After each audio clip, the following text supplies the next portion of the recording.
In recent years, the internet has rediscovered a favorite pastime, tearing down historical figures, and among once globally celebrated as a symbol of compassion is Mother Teresa, and now increasingly portrayed as manipulative and hypocritical. But like most things online, the truth is much more complicated than the memes.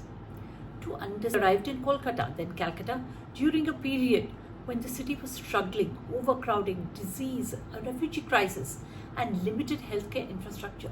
This was not a modern-day NGO environment with international funding networks, advanced palliative medicine, This was post-partition India with waves of displacement, cholera outbreak, tuberculosis, leprosy, and a number of people destitute and dying with nobody willing to touch them.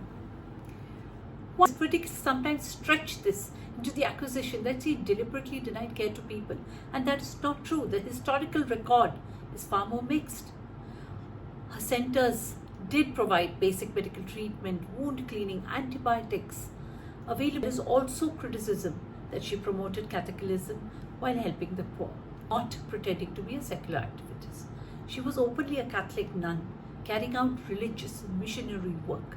One can disagree with missionary activity while still acknowledging that the people she cared for were often those nobody else wanted to care for at all. And that is where perhaps modern discourse struggles with the most.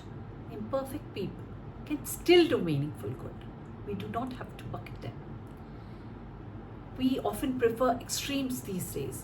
Either someone has to be absolutely flawless, a saint, or a complete fraud.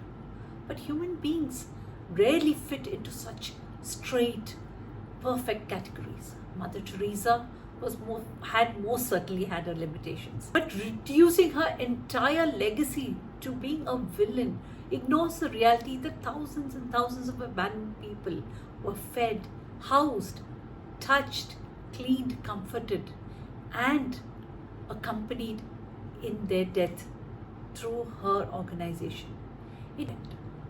History deserves nuance, compassion deserves nuance, and people who step into the darkest corners of human suffering deserve more than a 20-minute internet judgment. Because it is easy to criticize suffering from a distance. It's much harder to spend a lifetime walking with it. Namaskaram and Jai.